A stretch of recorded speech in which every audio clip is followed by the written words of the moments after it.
지난 시간에 우리는 악이라고 하는 것이 어떻게 시작되고 우리에게 들어오게 되었는가를 나누었습니다.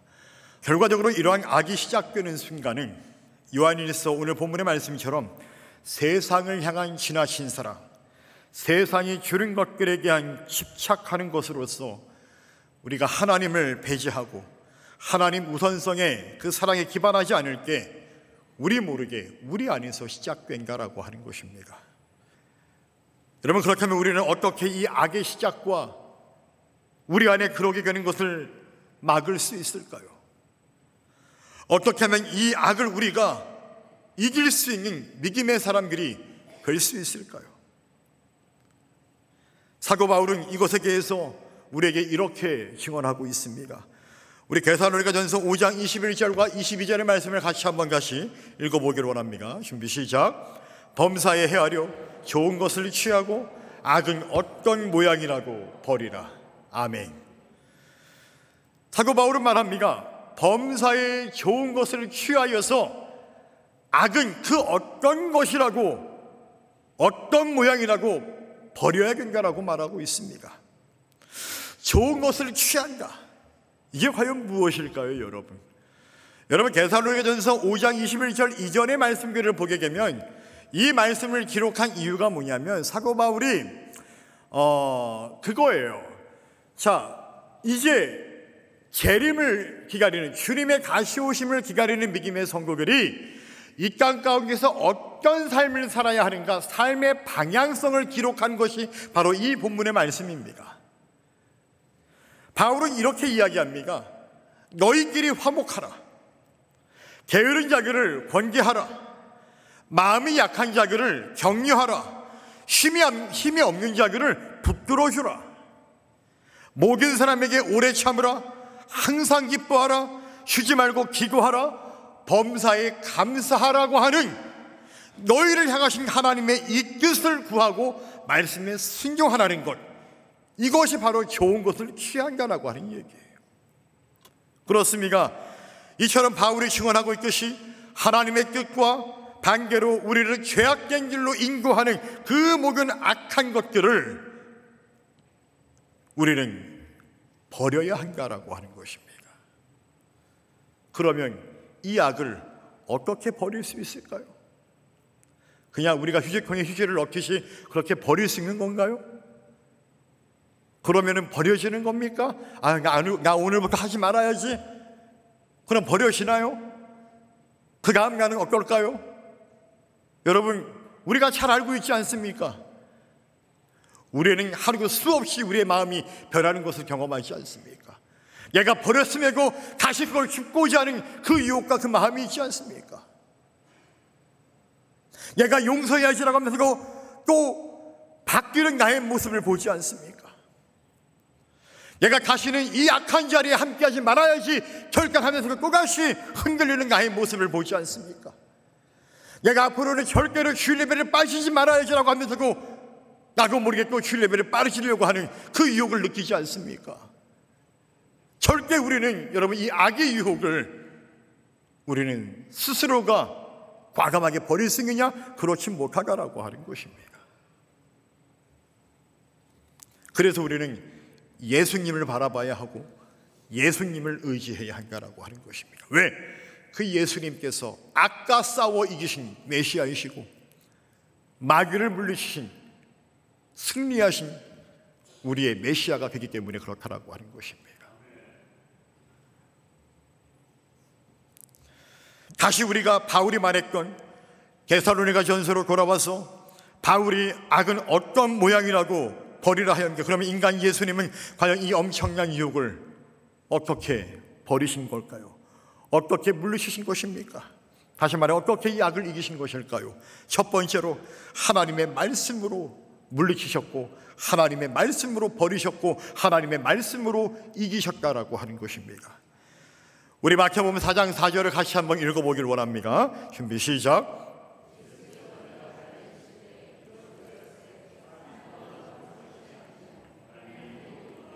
모든 말씀으로 살 것이라 하였느니라. 아멘. 할렐루야. 저와 여러분들은 믿음의 사람들입니까? 믿음의 성도는 더 이상 이 땅의 것을 추구하는 사람들이 아닙니까? 믿음의 사람들은 하늘의 거룩한 것을 추구하며 살아가는 존재들이죠. 그것은 곧 예수 그리스도를 믿고 구원받은 믿음의 성도들에게 있어서 이 떡이라고 하는 것은 더 이상 우리의 삶의 필수 조건이 될 수 없다라고 하는 것입니다. 우리가 과거에 예수를 믿지 않았을 때에는 우리의 온통 모든 관심사는 바로 이 떡에 있었습니다. 그것이 우리의 목적이었고 그것이 우리의 모든 것이었습니다. 그런데 우리가 예수 그리스도를 믿고 난 이후부터 우리가 바뀌는 것이지 어떻게 떡이 이제는 우리의 모든 것이 되지 않는가라고 하는 것입니까? 이제는 무엇입니까? 바로 예수님입니다. 하나님의 말씀입니다. 이제 저와 여러분들에게 떡은 필수 조건이 아닙니까? 바로 하나님의 말씀이 우리에게 필수 조건이고 하나님의 말씀이 우리 믿는 자들에게 삶의 원동력이 된다라고 하는 것입니다. 마귀는 떡을 통하여서 우리로 하여금 악의 길로 유혹하지만 예수님께서는 그 유혹을 하나님의 말씀으로 물리치셨습니다. 여러분, 주님께서는 오늘 마귀의 유혹에 맞서서 하나님의 말씀으로 살아야 함을 우리에게 말씀하고 있습니다. 하나님의 입으로 나오는 모든 말씀으로 살 것이라고 담대하게 마귀를 향하여서 선언하고 있습니다. 주님께서 이 말씀으로 악의 유혹을 이기신 것처럼 하나님의 말씀을 사랑하고 그 말씀을 의지하여 우리를 유혹하는 그 모든 악으로부터 저와 여러분들이 승리할 수 있는 은혜가 있으시기를 간절히 주님의 이름으로 축원합니다. 여러분, 그래서 우리가 말씀을 가까이 해야 되는 거예요. 저와 여러분들이 믿음의 사람이라고 한다면 그래서 우리는 항상 말씀을 읽어야 됩니다. 말씀을 읽고 가능하면 말씀을 암송해야 돼. 왜? 그럴 때 비로소 우리가 세상 가운데에서 나를 유혹하는 그 악에게 우리가 그 말씀으로 대항하여 그 말씀으로 우리가 의지하여 이겨낼 수가 있다라고 하는 것이죠. 말씀을 모르는 사람은 그냥 무너져 버립니다. 이번에 제가 개신방을 준비하면서 주제를 정할 때 하나님 어떻게 하면 좋을까요? 이 주제를 어떻게 잡을까요? 라고 했을 때 기도할 때 새벽에 그렇게 기도하며 간구하는 게 지난주와 이번 주에 말씀을 준비하는 가운데서 그래, 이 말씀이 생각나더라고요. 우리 강림소망교회가 모든 성도들의 삶과 그들의 가정이 다시 한번 하나님의 말씀으로 굳세게 세워지는 가정. 그래서 우리 이번 개신방의 주제가 뭔 줄 아십니까? 말씀으로 굳게 서는 가정입니다. 여러분, 다시 한번 여러분들의 삶과 여러분들의 가정이, 여러분들의 자녀들이 하나님의 말씀을 붙잡아서 이 말씀으로 굳게 세워지는 여러분들의 삶과 가정이 될 수 있기를 간절히 주님의 이름으로 축원합니다. 여러분, 지금 그 세상에 수많은 가정들이 무너지고 있습니다. 믿는 가정이든 믿지 않는 가정이든 수많은 가정들이 무너져 내리고 있습니다. 여러분, 하나님께서 신앙 공동체의 가장 작은 단위로 주신 공동체가 무엇인 줄 아십니까? 바로 가정입니다. 가정. 남과 여를 만들고 남과 여를 결혼하게 해서 가정을 만들게 하셨고 자손을 번성케 하셨습니다. 그런데 이 가정들이 오늘날 다 무너져 내리고 있습니다. 이 가정들을 지켜야 한다는 얘기예요. 믿음의 성도들의 가정을 지켜야 하고 또한 믿지 않지만 믿지 않는 불신자들의 가정도 교회는 그들을 향하여서 말씀으로 지켜내야 할 의무가 우리에게 있다라고 하는 것입니다. 그래서 우리 강림소망교회는 가정사역원이라고 하는 조직을 만들어서 이 가정들을 살리고자 하는 사역들을 행하고자 합니다. 그래서 하는 것이 우리가 마교와이시고 결혼 예배 학교고 또 다양한 것들을 우리가 준비해서 앞으로 진행하려고 하는 게, 여러분들 이것을 위해서 여러분들이 많이 기도해 주시기를 주님의 이름으로 부탁을 드리겠습니다. 저 혼자 하는 것이 아닙니다. 우리가 함께 하는 것이죠. 저는 우리 강림소망교회가 이 강릉 지역에서 그런 사역으로 하나님께 영광 돌리고 쓰임 받기를 주님의 이름으로 축원합니다. 두 번째로는 우리가 어떻게 이길 수 있을까요? 단호한 명령과 결단으로 우리가 물리쳐야 한다라고 하는 것입니다. 우리 마태복음 4장 7절을 다시 한번 같이 읽어보기를 원합니다. 준비 시작.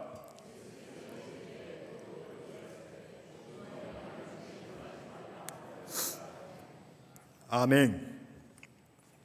주 너희 하나님을 시험하지 말라 하였으니라고 말씀하고 있습니다. 여러분, 다윗은 골리앗과 싸울 때 이렇게 말하죠. 너는 칼과 창과 단창은 나에게 가까우시만 나는 살아계신 만군의 여호와의 이름으로 내가 너에게 나아간다라고 그렇게 감기하게 선포합니다. 여러분, 이런 단호한 선포가 우리에게 있어야 한다라고 하는 거예요. 야고보 사도는 마귀를 대적하라, 그리하면 너희를 피하리라고 말씀하고 있습니다. 마귀를, 유혹을 대적해야 한다라고 하는 거예요. 우리는 악과 싸워 대적해야 합니다. 이처럼 믿음의 사람들이 그 모든 악에게 하여서 단호하게 대처해야 합니다. 주님께서 마귀를 향하여 하나님을 시험치 말라라고 말씀하신 것처럼 우리 또한 그렇게 우리를 유혹하는 마귀에 맞서서 우리를 유혹하지 말라고, 하나님을 시험치 말라고 우리가 단호하게 담대하게 선포해야 한다라고 하는 것입니다. 그리하여 예수님의 이름으로 모든 악에게 하여서 하나님을 시험치 말라고 담대하게 선포하며 악의 유혹에 넘어가지 않도록 우리 스스로가 단호하게 결단해야 한다라고 하는 것입니다. 마지막 세 번째로는 하나님을 경배하고 섬김으로 물리쳐야 하는 것입니다. 마태복음 4장 10절의 말씀을 다시 한번 같이 읽어보기를 원합니다. 준비 시작.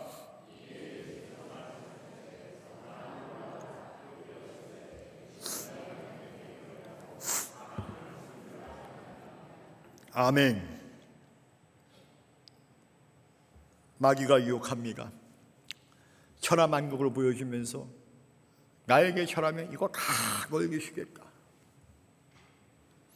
그때 주님이 말씀하시기를 주 너희 하나님께 경배하고 다만 그를 섬기라고 말씀합니다.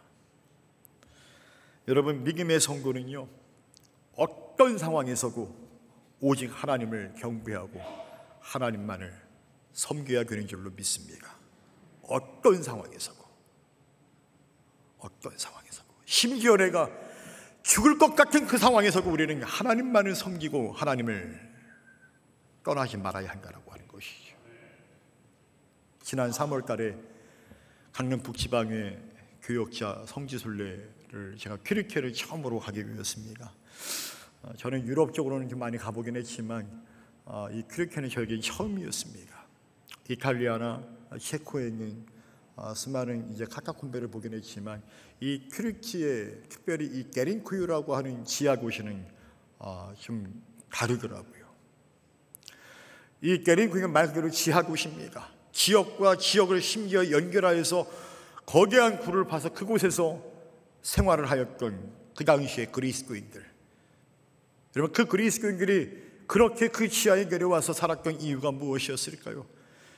여러분, 심각할 정도로 엄청난 박해, 그 상황에서도 그들은 하나님을 경배하고자, 하나님을 잃어버리지 않고자 로마의 황제를 숭배하는 것이 아니라 오직 하나님만을 경외하고자 그들은 그 지하에 내려갈 수밖에 없었다라고 하는 것입니다. 그 지하 십자가 예배당에서 하나님을 경외하고자 예배를 드리고자 했던 그들의 모습을 상상하면서 우리들의 모습을 생각해 보게 됩니다. 여러분, 믿음의 사람들에게는 더 이상 내가 내 삶의 주인이 아닌 것이죠.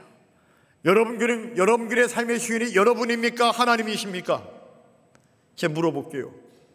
지금 여러분들의 삶의 주인은 나예요? 하나님이세요? 진짜로 얘기하세요. 하나님은 다 알고 계세요, 여러분들. 나예요? 주님이세요? 갑자기 점점 더 작아지네요. 우리가 세례받은 그리스도인이라고 한다면 저와 여러분들은 하나님과 계약을 맺은 사람들이에요. 나는 하나님의 백성이 되고 하나님은 나의 하나님이 되실 것이다 라고 하는, 무슨 말입니까? 내가 일평생 내가 하나님을 경외하고 내가 하나님의 말씀대로 내가 순종하며 살겠습니다 라고 하는 것을 내가 서약한 거예요, 하나님 앞에. 그래서 내 삶의 주인은 더 이상 내가 아니라는 거예요. 예수 믿기 전에는 내 삶의 주인은 나였습니다. 내 마음대로, 내 의지대로, 내 생각대로 하면 되는 것이죠. 그러나 이제 우리는 내 생각대로 하지 않습니다. 내 마음대로 하지 않습니다. 내 의지대로 하지. 왜? 내 주인은 내가 아니라 나를 구원하신 예수님이기 때문에 그렇습니다. 내가 비록 생각이 이렇게 할지라도, 내가 저 사람에게 해서 이런 마음을 갖고 있다 할지라도 주님이 나에게 말씀하시기 때문에 내가 그 영혼을 용서하기도 하고 때로는 멀리하기도 하고. 무슨 말입니까? 믿음의 사람들은 세상 속에서 바로 하나님에게 우선순위를 두고 살아가는 존재가라고 하는 것입니다. 세상 가운데에서 세상이 주는 그 모든 것들에게서 사랑하는 것조차, 내가 사랑하는 사람에게 한 내 아내와 자식과 아버지와 어머니를 사랑하는 것조차, 내가 하고 싶은 일들에게 사랑하는 것조차 이 땅에 존재하는 그 어떤 종류의 것이라고 내가 사랑하는 모든 것들이 바로 하나님의 통치 가운데 이루어져야 한다라고 하는 것입니다. 그래서 지난주에 우리가 말씀을 나누었잖아요. 주님이 땅에 뭘 주러 왔다고요? 검을 주러 왔다고요. 검을.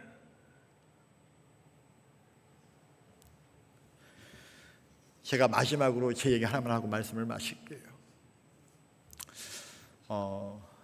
저는 과거 제가 세상이 저에게 주는 것 중에 제가 정말 사랑하는 것들이 있었습니다.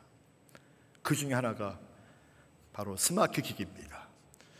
물론 요즘에는 스마트폰이 있으니까 다 스마트폰 할 수가 있잖아요. 그죠? 그런데 제가 27, 8살 때 요 무렵에는 스마트폰이 막 보급되지 않았습니다. 그때는 여러분 혹시 아세요? PDA 단말기, PDA 혹은 PMP라고 하는 것이 있었습니다. 이 PMP 하나만 있으면 외장하드로 쓸 수가 있고 내비게이션도 쓸 수가 있고 아무튼 여러 가지로 쓸 수가 있었어요. 근데 가격이 꽤 비쌌어요. 그런데 하루는 제가 그걸 사기로 마음을 먹었습니다. 그래서 가장 인생에 어쩌면 중요한 날 중에 한 날일 수 있는 제가 시험 보는 날이었어요. 우리 감리교는 목사 안수를 받으려면 전통적으로 3년 동안 개척해서 혹은 담임 목회를 통해서 우리가 목사 안수를 받는 제도가 있고, 또 나중에는 감리교단에서 150명씩 수련 목회자, 고시를 한 수련 목회자를 뽑아서 입교인 200명 상되는 교회에 파송을 해서 담임 목사님의 지도를 3년간 받으면서 이렇게 목사 안수를 받게 하는 수련목 고시 제도가 있습니다. 저는 그 수련목 고시 제도를 통해서 제가 목사 안수를 받기로 결정하고 이제 수련 목회자 고시 시험을 제가 이제 준비하고 이제 그날 이제 서울 압구정 광림교회에서 수련목 시험을 이제 보게 된 날이었어요. 여러분, 그럼 그날이 저에게서 되게 중요한 날이에요, 중요하지 않은 날이에요? 중요한 날이죠. 그러면 정신을 차리고 시험에 집중을 해야 돼요, 안 해야 돼요? 제가 이렇게 말하는 이유는 뭘까요? 안 했다는 얘기겠죠. 제가 왜 안 했을까요? 그날 저에게는 수련목이 중요하지 않았어요. 그 당시에 저는 제 주머니에 뭐가 있었냐면은 68만 원이라는 저에게는 그때 거금이었어요. 현찰 68만 원이 저에게 있었어요. 이 돈을 움켜쥐고 빨리 시험을 보고 빨리 용산 가서 빨리 PMP 사야지, 온통 이것이 제 머릿속에 가득했어요. 시험 떨어졌을까 붙었을까요? 떨어졌을까 붙었을까요? 붙었어요. 하나님의 은혜입니다. 아무튼 간에 시험 빨리 그냥 빨리 끝났으면 좋겠어. 시험이 그냥 빨리 그냥 아침 10시 봐서 오후 5시 끝나는 게, 아무튼 시험 끝나자마자 바로 그냥 서울에서 달려갑니다. 지하철을 타고 바로 그냥 용산 가서 그토록 원하던 그 PMP를 68만 원 딱 쥐고 딱 이걸 손에 쥐는 순간, 여러분, 저는 진짜 세상을 다 가진 것 같은 그런 마음이었어요. 너무나 행복했어요, 여러분들. 그날 혼자 광명으로 와서 그거를 밤새 뜯어보면서 이게 뭐고 매뉴얼을 싹 다 보면서 피곤하지가 않더라고요, 여러분들. 와, 그렇게 3일째가 된 날이었어요. 그렇게 사흘째가 된 날, 담임 목사님이 저에게 뭘 지시하셔서 제가 은행에 업무를 보러 갔습니다. 그때도 여전히 제 오른손에는 뭐가 있었어요? PMP가 있었습니다. 그거를 딱 들고 이제 가서 업무를 보려고 딱 ATM에 딱 올려놓고 업무를 쫙 봤어요. 그리고 이제 교회를 왔는데 뭐가 허전해요. 뭐가 없을까요? PMP가 안 보이는 거예요. 아니 이게 어디 갔지? 아무리 찾아봐도 없는 거예요. 기억을 더듬어 보니까 은행 잽싸게 뛰어왔습니다. 여러분, 제가 몸이 이래서 체중이 좀 나갈 것 같아서 빠르지 않을 것 같지만 그때는 정말 빨랐습니다. 진짜 빨리 뛰어갔어요.